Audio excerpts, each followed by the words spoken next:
Okey, Assalamualaikum warahmatullahi wabarakatuh. Tahun 4 hari ini kita akan belajar pendidikan kesihatan, petunjuk awal sakit jantung. Sebenarnya petunjuk awal sakit jantung asma ni sebenarnya dah minggu lepas punya pelajaran kan?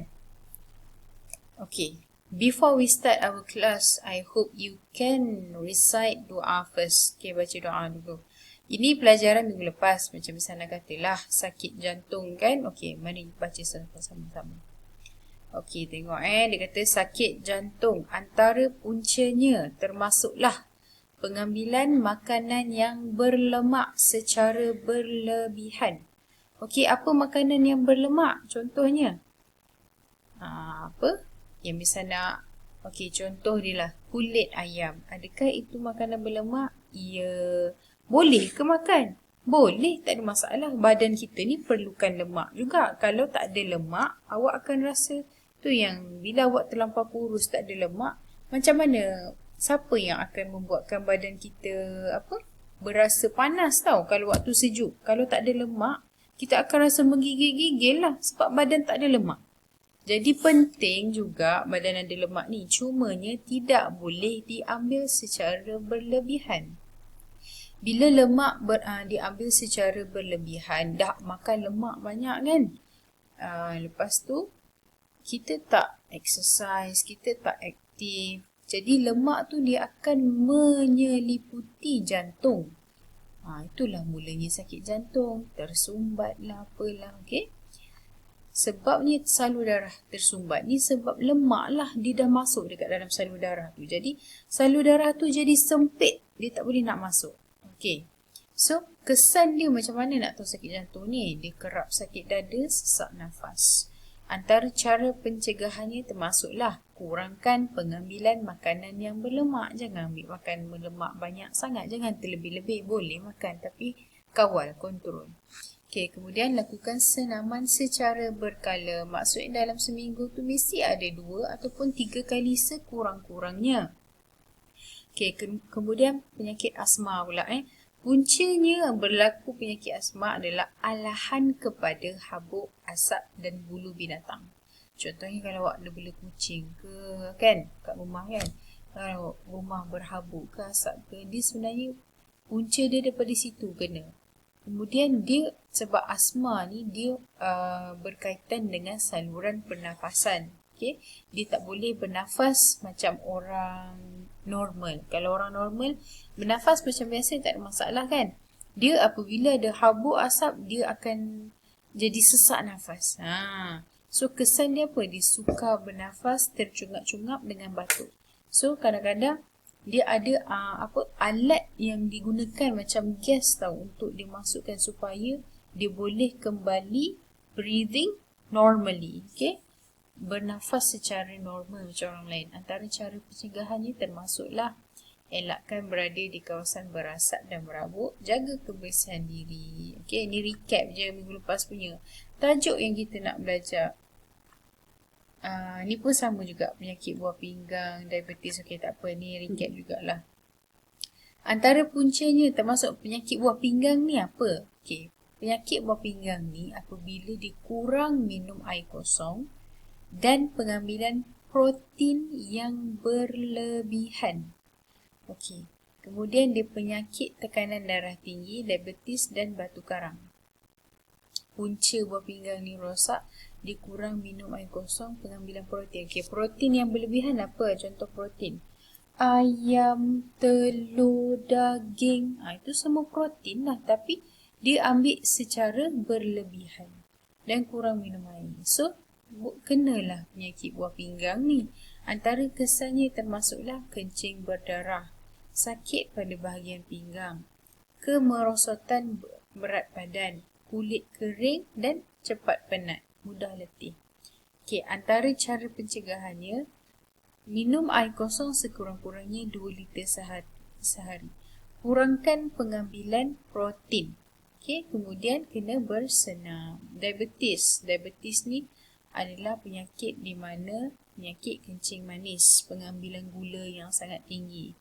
Bila dia obes, kerosakan pada organ pankreas, Okey, antara kesan dia berat badan susut secara mendadak. Orang kencing manis pun berat badan dia akan susut.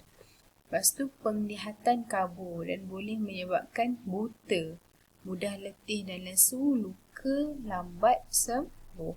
Antara cara pencegahannya termasuklah kurangkan pengambilan gula, lakukan senaman secara berkala, amalkan pemakanan seimbang. Okey. Okey, inilah recap. Apa penyakit dia, awak tahulah, boleh baca kan. Okey, ni tajuk yang kita nak belajar hari ni. Tajuk dia adalah pengantunan seksual kanak-kanak. Topik ni nampak macam simple je, ke tak? Tapi sebenarnya topik ni sangat penting ya, sangat-sangat penting. Jadi awak kena fokus. Pengantunan seksual kanak-kanak. Okey, apa maksud dia pengantunan seksual kanak-kanak ni? Okey, boleh baca kat sini pengantunan. Pengantunan seksual kanak-kanak ialah hubungan emosi yang terjalin antara orang dewasa dengan kanak-kanak. Tujuannya adalah untuk mendapatkan kepercayaan mereka bagi tujuan melakukan perbuatan berunsur seksual ke atas kanak-kanak tersebut. Okey. Bila awak baca perkataan seksual, kita dah belajar kan seksual ni terus seksual kanak-kanak. Seksual ni dia terus merujuk kepada anggota badan seksual awak. Kan kita dah belajar anggota badan seksual apa? Private part awak lah. Kubur pula. Anus. Dubu. Dubu. Awak punya private part yang kat bawah tu. Kalau perempuan, buah dada. Apa lagi? Mulut. Tu semua anggota badan seksual kanak-kanak lah. Jadi, hubungan emosi terjalin. Contoh, misalnya bagi contoh untuk awak faham seorang pakcik berumur 30 tahun lah. Kita ambil 30 tahun. 30 tahun ni kadang-kadang kita tak panggil pakcik kan. Awak darjah 4, ada yang awak panggil pakcik. Mungkin ada yang kalau kat luar ada yang panggil abang. Tapi kalau 40, 30, 40 tahun ni kiranya level dengan awak pakcik lah pakcik So, contohnya misalnya bagi perempuan yang berumur, awak berumur apa? 8 tahun, 9 tahun, darjah 4. 10 tahun ke? 10 tahun, darjah 4. So, dia pakcik yang umur 30 tahun, 40 tahun ni, dia nak menjalinkan hubungan yang erat. Dia punya tujuan tu untuk melakukan perbuatan yang berunsurkan seksual. Dia nak peluk-peluk, dia nak rapat-rapat, dia nak, benda yang tidak sepatutnya berlaku. Kan kita dah belajar. Tahun lepas awak dah belajar sentuhan selamat dengan sentuhan tak selamat. Contohnya sentuhan selamat dengan ibu bapa ke, dengan pakcik saudara ke, salam sebagai tanda hormat kan. Tapi kalau bila dia salam, dia sampai raba-raba awak punya private part, tu selamat ke tak selamat? Tak selamat. Itulah bila mula-mula nampak macam biasa je. Tak boleh biasakan kalau tiba-tiba lah ada pakcik awak ke makcik awak buat macam tu ke, terus bagi tahu mak ayah awak. Okey? So, dia pengantunan seksual kanak-kanak ni, orang besar ni, dia target dekat kanak-kanak macam awak lah kalau tak jaga. Dia suka tengok. Ada orang suka kanak-kanak tau. Ada orang suka, dia tak suka orang dewasa. Walaupun umur dia dah 40 tahun, patutnya dia cari orang yang berumur 40 tahun lah kan. Tapi dia cari kanak-kanak. Sebab tu awak kena berhati-hati nak keluar rumah ke, nak keluar apa ke, kena ramai-ramai.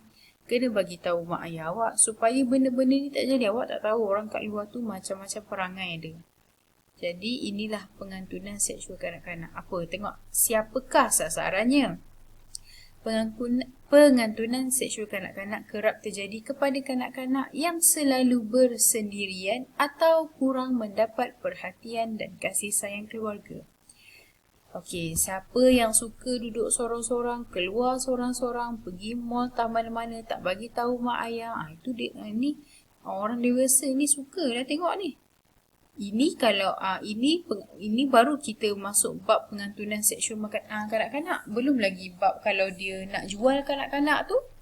Sebab tu awak apa-apa pun tidak boleh duduk bersendirian, okey? Apa-apa pun kena rujuk bagi tahu mak ayah awak. Tak boleh keluar sendiri-sendiri. Okey? Siapakah yang melakukan? Siapa yang buat? Lakukan pengantunan seksual kanak-kanak ni mungkin dilakukan oleh kenalan keluarga, ahli keluarga ataupun orang yang tidak dikenali. Maksud ni nak kat sini, siapa-siapa pun boleh buat. Asalkan dia orang dewasa. Siapa-siapa pun boleh buat. Kita tak tahu, banyak kes yang terjadi sebenarnya di kalangan ahli keluarga. Saya nak cerita. Contohnya pakcik dia kata pakcik dia rogol dia dari umur dia darjah 4. Tapi dia tak bagi tahu mak ayah dia. Kenapa? Sebab takut. Tak boleh lah macam tu. Kalau benda ni terjadi kat awak mesti bagi tahu. Wajib bagi tahu. Okey, benda ni tidak sepatutnya terjadi walaupun di ahli keluarga. Okey? So, bagaimanakah pengantunan seksual kanak-kanak berlaku? Individu yang melakukan pengantunan seksual kanak-kanak akan orang tu dia dah target dah, budak ni selalu duduk sendiri, selalu keluar. Yelah pakcik ke makcik ke kan? Ni contoh. Dia tahulah rutin hidup macam mana, dia tahu rumah kat mana. So dia dah tahu dah maklumat tentang mangsa. Dia dah tahu dulu. Sebab tahu kena hati-hati. Tak boleh duduk seorang-seorang. So dia akan mula-mula dia akan bagi pujian, bagi hadiah, layanan istimewa. Ni salah satu contoh. Lepas tu dia bersimpati, dia tanya apa masalah adik ni, adik ada masalah apa, tak apa, abang boleh bagi duit, abang boleh bagi hadiah ataupun dekat perempuan ke, kalau dekat lelaki kan, tak apa, kakak boleh bagi, dia cakap kakak lah, boleh bagi duit, bagi hadiah, puji, dia pujuk. Inilah taktik-taktik dia, jadi kena hati-hati lah. Menjauhkan mangsa daripada keluarga, dibawa pergi sana sini, dia cari peluang bawa awak sendirian kan.